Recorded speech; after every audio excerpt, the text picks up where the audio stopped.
अस्सलाम वालेकुम। आज का जो हमारा टॉपिक है वो है इंटरसेक्शन ऑफ टू सेट्स। ठीक है, एंड हम लोग के दो सेट्स का इंटरसेक्शन किस तरह से फाइंड करते हैं एंड दो सेट्स का अगर हमने डिफरेंस फाइंड करना है तो वो किस तरह से करेंगे। ठीक है, आज का हम लोग अपना टॉपिक स्टार्ट करने से पहले मैं आप लोगों को एक दफ़ा फिर यूनियन के बारे में बताऊंगी कि हम लोग यूनियन किस तरह से फाइंड करते हैं। ठीक है, यूनियन को हम लोग दो सेट्स का अगर हम लोगों ने यूनियन फाइंड करना है तो हम लोग उसमें दोनों सेट्स के एलिमेंट्स को आपस में मिला के लिखते हैं। ठीक है, ये यूनियन का सिंबल है। ठीक है, ए यूनियन बी, एंड इसे हम लोग रीड किस तरह से करते हैं, ए यूनियन बी। ठीक है, हमारे पास ये एग्जांपल है कि ए की वैल्यू भी हमें दी हुई है, बी की भी दी हुई है। ठीक है, तो हमने फाइंड करना है ए यूनियन बी। अब यहाँ पे हमारे पास ए की क्या वैल्यू है, ए की वैल्यू है AEIOU एंड बी की वैल्यू है ABC। अगर हमने इनका यूनियन फाइंड करना है तो हम लोग पहले इसके एलिमेंट्स लिखेंगे।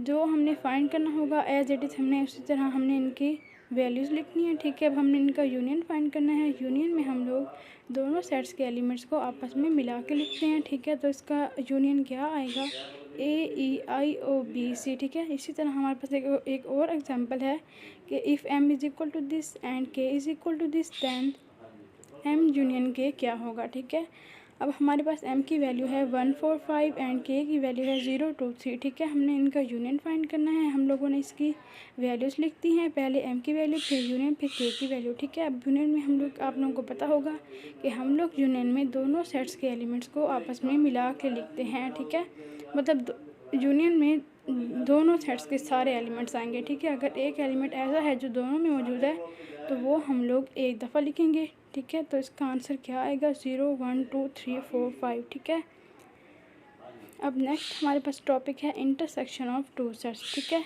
इंटरसेक्शन ऑफ टू सेट्स हमने किस तरह से फाइंड करना है। इंटरसेक्शन दो सेट्स का हम लोग दोनों सेट्स के एलिमेंट में जो चीज़ कॉमन आ रही होगी वो हमारा इंटरसेक्शन होगा। ठीक है, यूनियन में क्या था कि दोनों सेट्स के एलिमेंट्स को हम लोग मिला के लिखते हैं, एंड इंटरसेक्शन में हम लोग जो चीज़ सेम आ रही होगी, जो एलिमेंट एक जैसा होगा, वो हम लोगों ने लिखना है। ठीक है, इसे हम लोग इस सिंबल से डिनोट करते हैं एंड रीड करते हैं ए इंटरसेक्शन बी। ठीक है, अब हमारे पास एग्जांपल है वही प्रीवियस एग्जांपल जहाँ पे हम लोगों ने यूनियन की ली थी।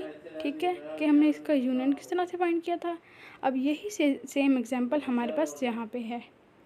ठीक है, कि हमने इसका इंटरसेक्शन किस तरह फाइंड करना है। ठीक है, उसमें हमारे पास जो इसका यूनियन आया था वो था AEIOBC। ठीक है, हमने इंटरसेक्शन फाइंड करना है तो हमारे पास आया है AE, बिकॉज हमारे पास जो इंटरसेक्शन में आप लोगों को पता है जो दो एलिमेंट्स सेम हो वो इंटरसेक्शन होता है। ठीक है, अब इसमें हमारे पास देखें ए एलिमेंट सेट ए में भी है, बी में भी है। ठीक है, ई एलिमेंट सेट ए में भी है, बी में भी है, बाकी सारे डिफरेंट हैं।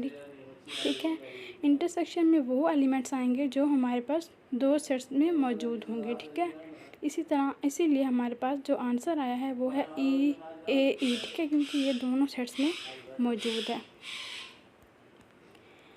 अब आगे हमारे पास एक और एग्जांपल है कि if x is equal to 1 2 3 4 and y is equal to 2 4 6 then find x intersection y। ठीक है, x के एलिमेंट्स हम लोग लिखेंगे 1 2 3 4 एंड y के लिखेंगे 2 4 6 8। ठीक है, अब देखें इनमें क्या चीज़ कॉमन आ रही है, 2 कॉमन आ रहा है और 4 कॉमन आ रहा है।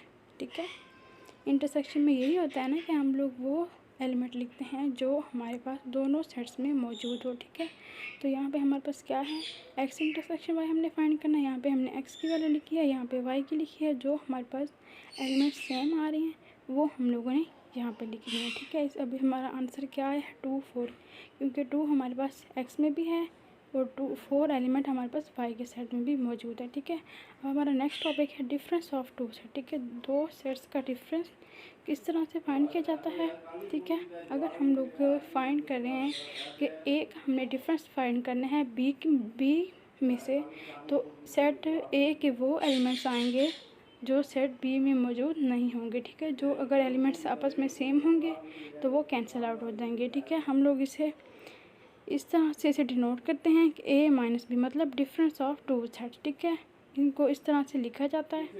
ठीक है, बी के लिए भी सेम, जो ये ए के लिए है ए माइनस बी, एंड ये है बी के लिए कि बी माइनस ई। बी अगर हमने ये था ना पहले कि ए में से हमने बी फाइंड करना है तो ए के वो एलिमेंट्स आएंगे जो बी में मौजूद ना हों। इसी तरह हमारे पास b माइनस ए, बी के वो एलिमेंट्स हमें लिखने हैं जो ए में मौजूद नहीं होंगे, जो सेम होंगे वो कैंसिल हो जाएंगे।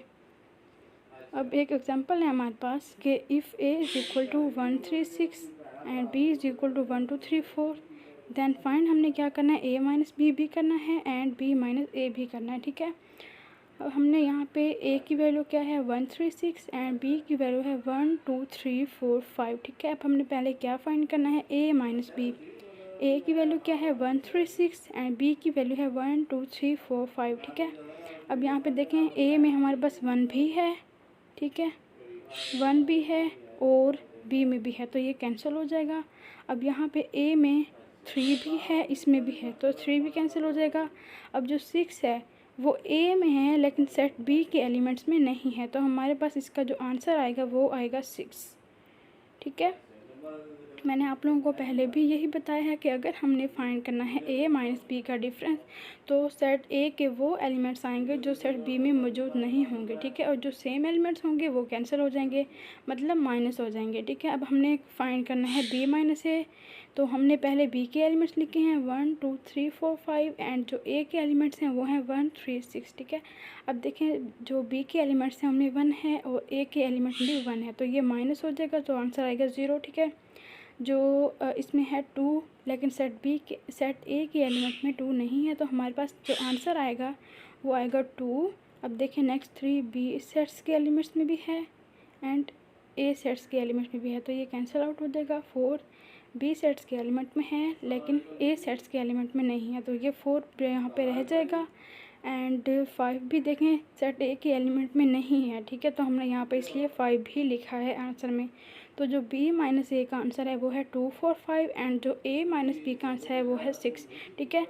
अगर हम डिफरेंस फाइंड कर रहे हैं a माइनस बी का, तो उसमें a सेट के वो एलिमेंट आएंगे जो b सेट में मौजूद ना हो, ठीक है। और अगर हम लोग b माइनस ए करें तो सेट b के वो एलिमेंट्स आएंगे जो सेट्स a में मौजूद नहीं होंगे। अगर कुछ ऐसे एलिमेंट्स हैं कि जो दोनों में सेम आ रहे हैं तो वो हमारे पास कैंसिल हो जाएंगे, ठीक है। मैं एक दफ़ा फिर बता देती हूँ कि अगर हमने 2 सेट्स का डिफरेंस फाइंड करना है तो उसमें सेट ए के एलिमेंट्स को सेट बी में से माइनस करना है, तो जो ए के एलिमेंट्स अगर बी में भी मौजूद हैं तो वो कैंसिल हो जाएंगे, ठीक है। और जो बाकी बचेगा जो सेट्स के ए सेट्स के एलिमेंट्स हैं वो सेट बी में मौजूद नहीं हैं, तो वो हमारे पास आंसर में आ जाएंगे, ठीक है। इसी तरह अगर हमने बी में सिर्फ ए माइनस करना है तो बी के वो एलिमेंट्स आएंगे जो ए में मौजूद ना हो, ठीक है। उम्मीद है आप लोगों को समझ आ गई होगी।